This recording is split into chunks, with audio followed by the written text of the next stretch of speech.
Hello guys, in this video I will show you how we can change the sound of WhatsApp messages notification. Before starting, don't forget to like and subscribe.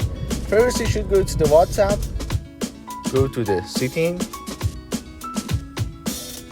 after that notification, and click on sound. You can choose between the sounds.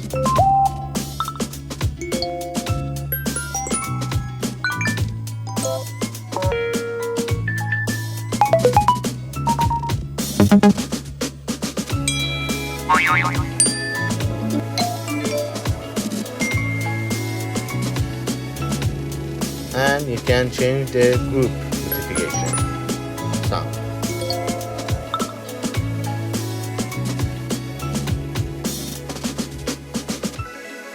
Thanks for watching this video. If it's useful, don't forget to like and subscribe to support me. Thank you.